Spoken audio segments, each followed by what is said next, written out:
Assalamualaikum warahmatullahi wabarakatuh. Salam sejahtera untuk kita semua bagi yang bukan beragama Islam. Hari ini kita belajar pelajaran bahasa Indonesia, tepatnya hari Senin tanggal 11 Januari tahun 2021. Pelajaran bahasa Indonesia untuk kelas 7A, 7B, 7C, 7D di SMP Negeri 2 Tebing Tinggi, Kabupaten Empat Lawang, semester genap tahun ajaran 2020-2021. Bersama saya, Ibu Ipa Rasida SPD MPD. Tema pelajaran kita hari ini adalah tentang puisi rakyat. Tapi sebelum kita memulai pelajaran kita hari ini, ada baiknya kita berdoa menurut agama dan kepercayaan kita masing-masing. Berdoa, mulai.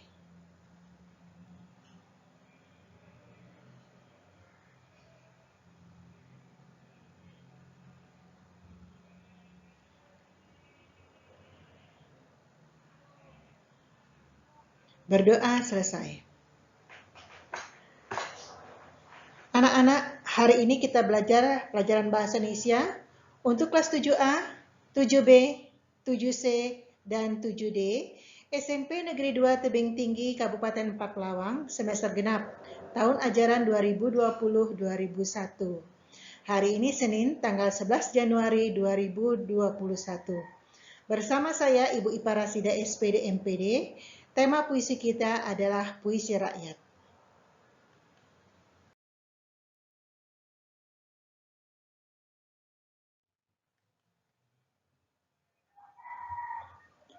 Mewarisi nilai luhur dan mengkreasikan puisi rakyat. Itulah adalah tema puisi rakyat kita pada semester genap tahun ajaran ini. Semester genap dimulai pada Januari 2021 karena masa pandemi, jadi kita masih menggunakan pembelajaran sistem online atau PJJ, pembelajaran jarak jauh. Nah, untuk itu Ibu membuat video pembelajaran ini untuk materi pertama di semester genap tahun ajaran 2020-2021. Ini Ibu ambil dari buku paket halaman 165 dan halaman 174.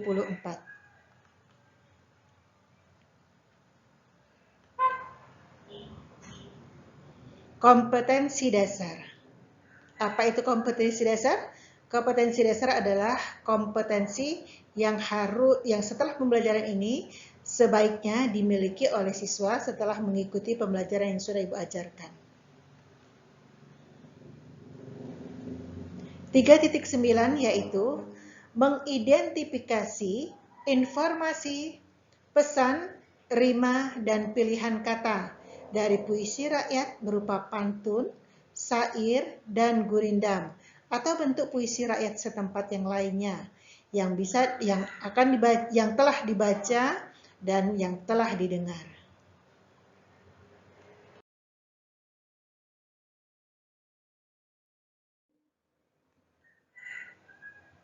Ciri-ciri puisi rakyat. Puisi rakyat kita tentang pantun, syair, dan gurindam. Ciri-ciri puisi rakyat pantun, syair, dan gurindam. Kita lihat apa ciri-cirinya. Untuk yang pertama yang kita bahas adalah pantun. Apa sih pantun?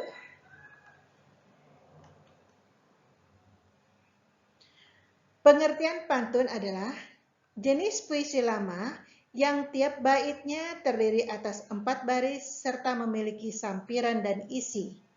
Jadi, puisi pantun adalah puisi lama, ya. Dalam setiap baitnya terdiri dari 4 baris serta memiliki sampiran dan isi. Nanti Ibu berikan contoh pantunnya. Pesan dan amanat. Pesan dan amanat adalah bagaimana cara mendapatkan pesan atau amanat yang ada dalam pantun yang telah kita baca atau telah kita dengar. Pesan itu bisa kita peroleh pada baris ketiga atau baris keempatnya dari pantun tersebut. Karena baris ketiga dan keempat merupakan isi dalam sebuah pantun. Sementara baris pertama dan kedua berupa sampiran.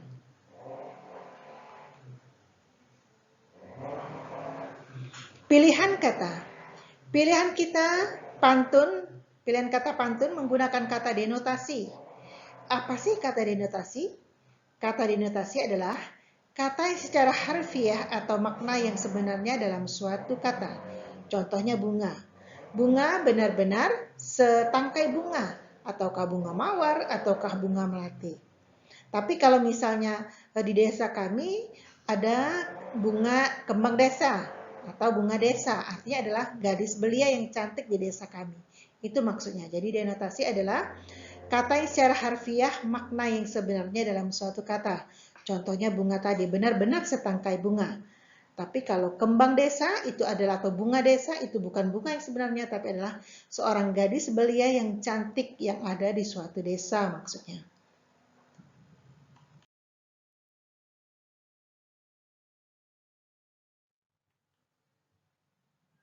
Ciri-ciri pantun. Apa sih ciri-ciri pantun? Ciri pantun, tiap bait terdiri dari 4 baris atau 4 larik ya, 4 baris atau 4 larik. Tiap bait terdiri dari 8 sampai 12 suku kata. Bersajak silang AB, AB atau A. Baris pertama dan kedua adalah sampiran, sedangkan baris ketiga dan keempat adalah isi.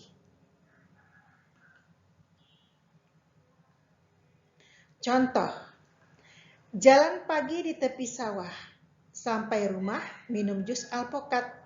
Jangan malas makan sayur dan buah, supaya sistem imun tubuh kuat. Supaya sistem imun tumbuh kuat. Ya, tumbuh itu maksudnya. Nah, kita lihat di sini. Ya. Tiap bait terdiri dari 4 baris. Ini yang pertama.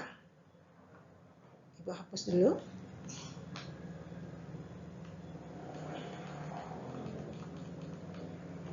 Oke. Baris yang pertama. Ini baris yang kedua. Ini baris yang ketiga. Dan ini adalah baris yang keempat. Makanya tiap bait terdiri dari 4 baris. Baris pertama, jalan pagi di tepi sawah. Baris kedua, sampai rumah minum jus alpukat. Baris ketiga, jangan malas makan sayur dan buah. Baris keempat, supaya sistem imun tubuh kuat. Itu dari tiap bait terdiri dari 4 baris. Sekarang yang kedua, tiap bait terdiri dari 8 suku kata sampai 12 suku kata. Tiap barisnya atau tiap baitnya kita lihat. Jalan, 1. Ibu kasih tanda saja. Ja sama lang itu 2 suku kata. Pa, 3 suku kata. Gi, 4 suku kata. Di, 5 suku kata. Te, 6 suku kata. Pi, 7, Sa, 8, Wah, 9 suku kata. Jadi tiap bait terdiri dari 8 sampai 12 suku kata. Ya. Ini contohnya adalah 9 suku kata. Apa Bu suku kata? Suku kata adalah satu konsonan dan vokal yang konsonan dan vokal yang bisa dibentuk menjadi sebuah kata.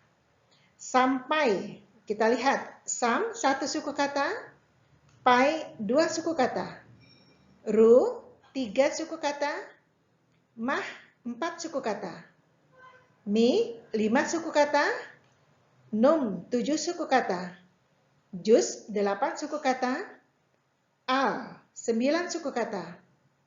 Benar 9 ini? Iya benar, 8 suku kata. 1, 2, 3, 4, 5, 6, 7, 8. Ya, 8 suku kata.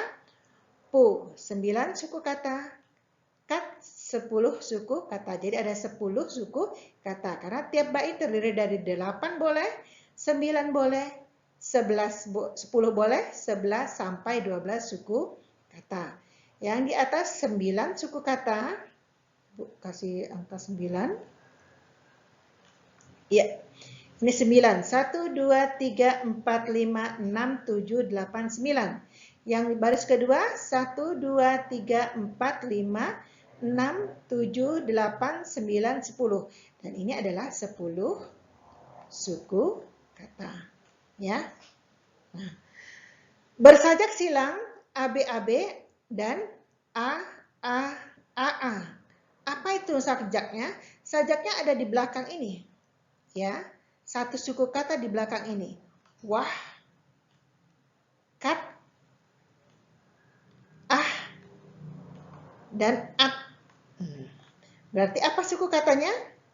H, T, H, T. Ibu tulis di sini. H, T, H, T. Ya. Jadi ini H, T, H, T. H, T, H, T. Berarti rumusnya apakah ABAB atau AAA? Ya, yang benar adalah AB, AB. Ya. Jadi bersajak silang memiliki rumus ABAB. Ya. Baris pertama dan kedua adalah sampiran. Pertama dan kedua sampiran. Kita lihat di sini. Ini baris pertama dan baris keduanya. Jalan pagi di tepi sawah, sampai rumah minum jus alpukat. Apakah memiliki arti? Tidak, ini berupa sampiran. Ya. Baris pertama berupa sampiran. Sedangkan baris ketiga dan keempatnya berupa isi. Ini baris ketiga dan keempatnya. Jangan malas makan sayur dan buah supaya sistem imun tumbuh kuat. Ya, tumbuh kuat maksudnya ya. Jangan malas makan sayur dan buah supaya sistem imun tumbuh kuat. Ini adalah isinya. Ya, ini adalah ciri-ciri pantun. Tiap bait terdiri dari 4 baris, 1, 2, 3, dan 4. Tiap bait terdiri dari 8 sampai 12 suku kata. Ini antara 9, ini 10. Ya, boleh antara 8, 9, 10, 11, dan 12. Bersajak silang ABAB. Ini sajak silangnya HT, HT atau ABAB. Ya. Baris pertama, kedua sampiran, baris ketiga dan keempat isi. Ya. Kita lanjut.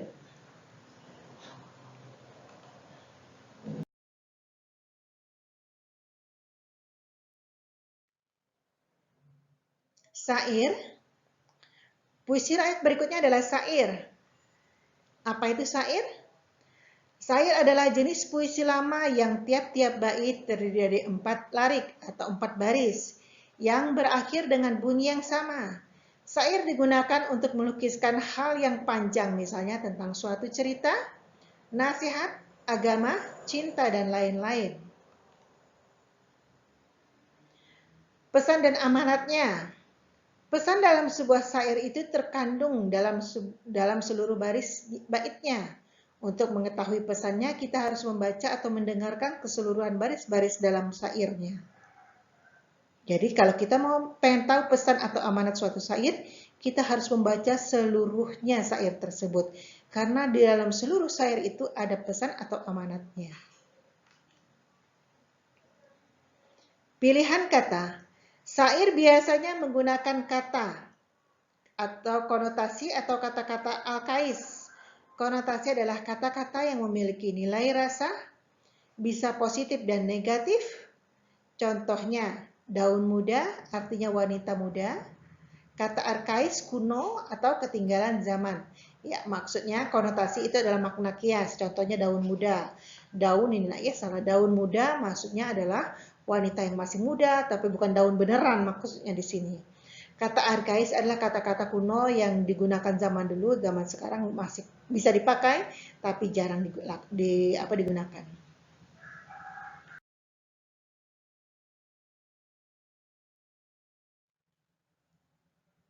Ciri-ciri syair, kita lihat di sini ciri-ciri syair.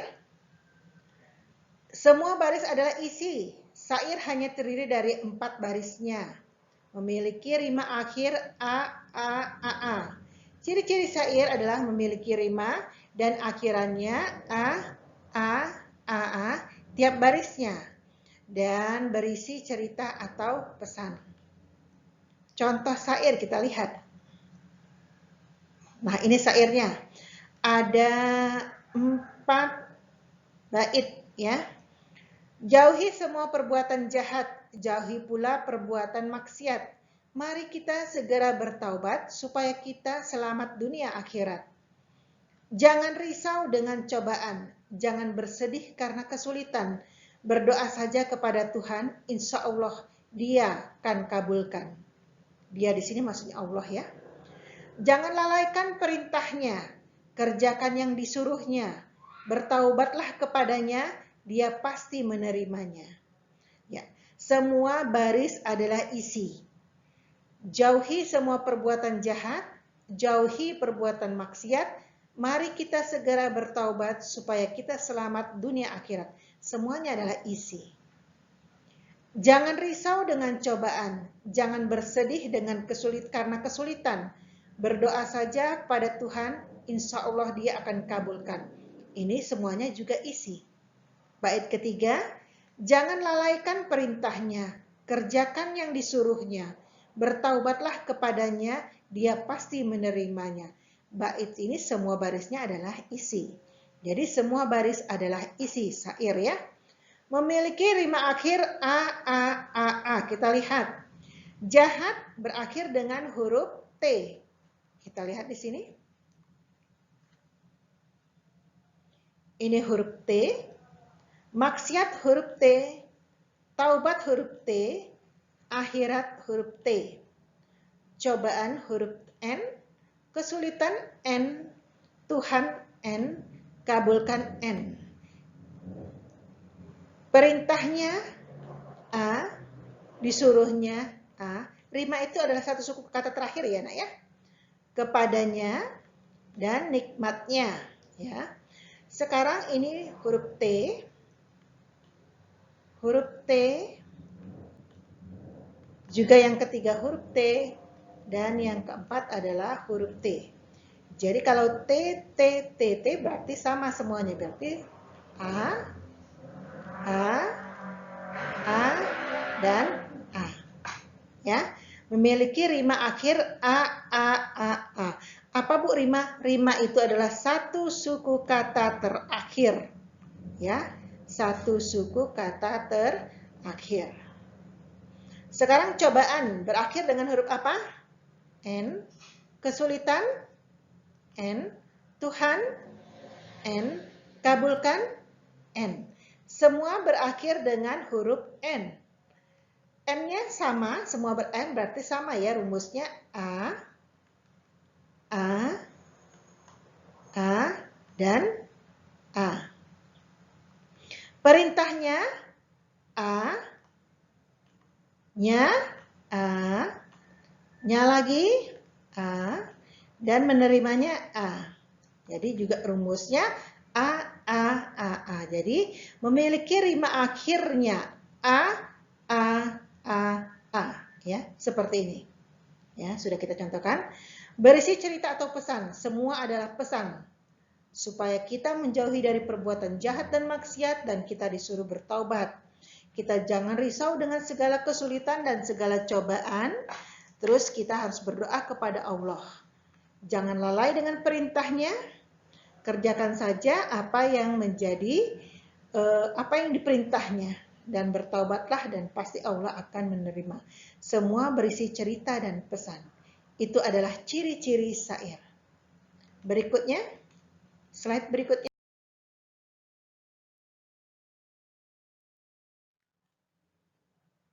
Gurindam. Apa itu gurindam?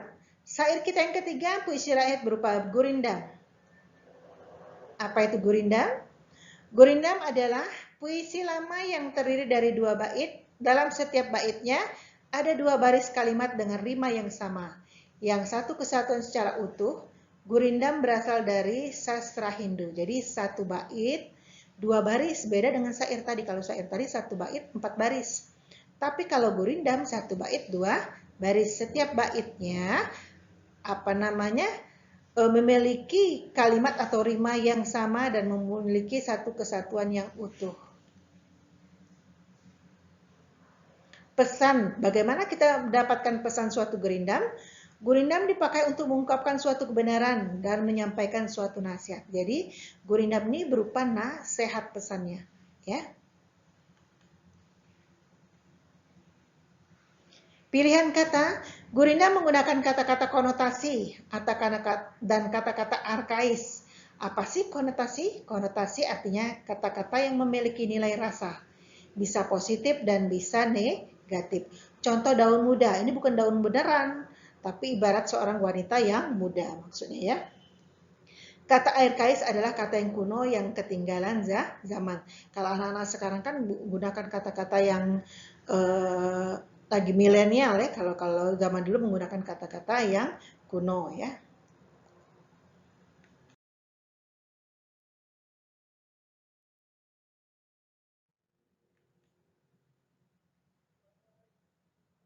Ciri-ciri gurindam ya.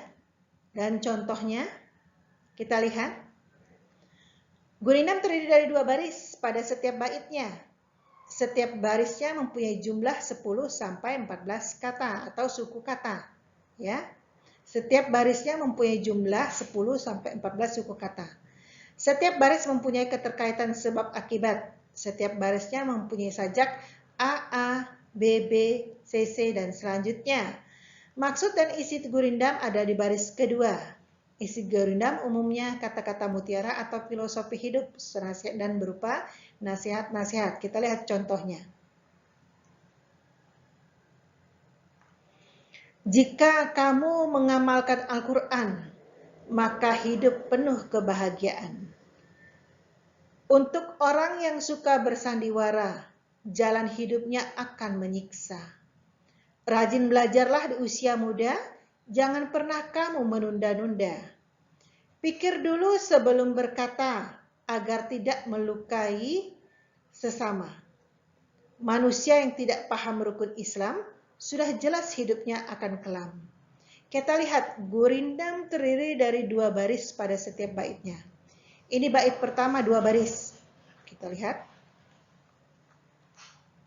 Ini bait pertama, 2 baris. Bait kedua, 2 baris. Bait ketiga, 2 baris. Bait keempat, 2 baris. Bait yang kelima adalah 2 baris, ya.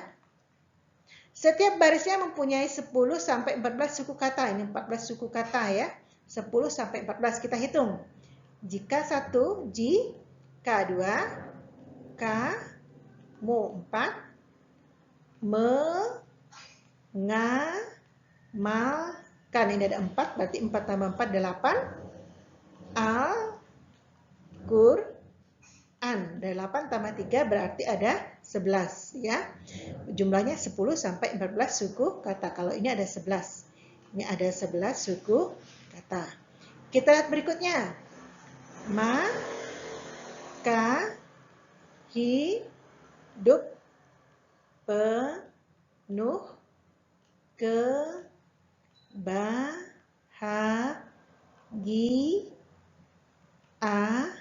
Ada berapa suku kata kita lihat? 1, 2, 3, 4, 5, 6, 7, 8, 9, 10, 11, dan 12. Ada 12 suku kata ya. Ada 12 suku kata. Ya. Sementara yang diminta adalah 10 sampai 14 suku kata. Jadi gurindam satu barisnya adalah 10 sampai 14 suku kata. Demikian juga dengan bait-bait yang lain. Sekarang mempunyai hubungan sebab akibat. Apa itu sebab akibat?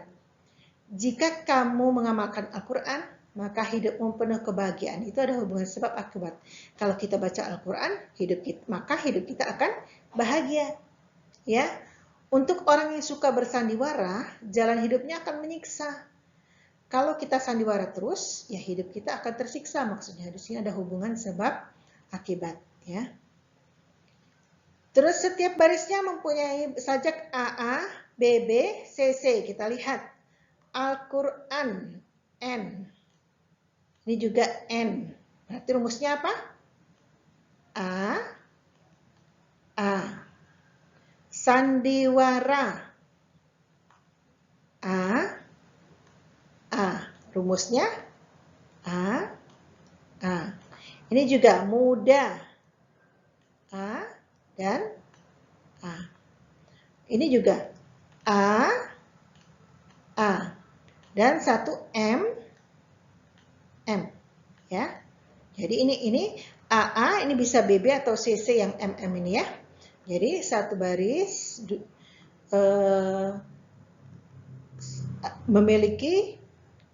mempunyai bersajak rima AA, BB dan CC.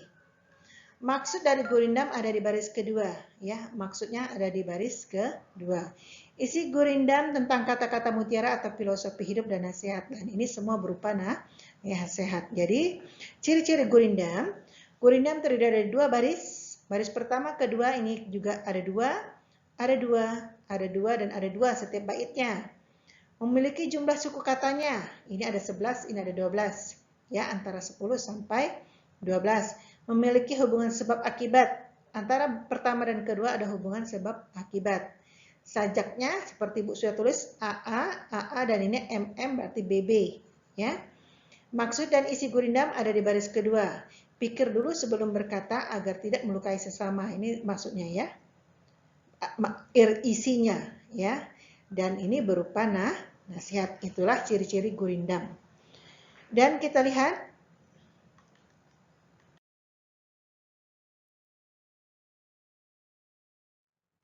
slide berikutnya berupa pertanyaan. Kalian nanti kerjakan di buku latihan pertanyaan-pertanyaan yang akan Ibu berikan ya. Kita lihat. Nah, yang pertama, tuliskan pengertian pantun apa, syair apa pengertiannya, gurindam juga apa pengertiannya. Tuliskan pula ciri-ciri, apa ciri-ciri pantunnya, apa ciri-ciri syair, dan apa ciri-ciri gurindam. Jelaskan pilihan kata yang biasa digunakan dalam penulisannya. Ciri-ciri pilihan kata yang digunakan dalam pantun itu apa? Pilihan kata yang digunakan dalam syair itu apa? Pilihan kata yang digunakan dalam gurindam itu apa? Dan yang keempat, buatlah sebuah karya. Kamu disuruh membuat sebuah pantun, satu bait saja. Kamu disuruh membuat syair, satu bait saja. Kamu disuruh membuat gurindam, boleh beberapa bait, ya. Tapi ini minimal satu bait. Nah, itulah pertanyaan, 4 buah pertanyaan yang harus kamu jawab di buku latihan. Selanjutnya bagaimana, Bu? Mohon perhatian. Tugas dikumpul 1 minggu dari sekarang melalui online boleh atau berupa portofolio untuk dikirim ke sekolah. Nanti tugasnya Ibu terima di sekolah, ya. Demikianlah pembelajaran kita tentang puisi rakyat, pantun, syair, dan gurindam. Ya, kamu jawab pertanyaan yang sudah Ibu berikan, kamu kerjakan dengan sungguh-sungguh, dan kamu jawab dengan sungguh-sungguh agar nanti nilainya juga bagus atau besar ya, untuk memperbaiki nilai-nilai yang ada. Dan Ibu semoga ini pembelajaran kita bermanfaat, dan Ibu tutup dengan ucapan terima kasih yang sebesar-besarnya ya, dan wassalamualaikum warahmatullahi wabarakatuh. Sekian dan terima kasih. Dan sekali lagi mengucapkan wassalamualaikum warahmatullahi wabarakatuh.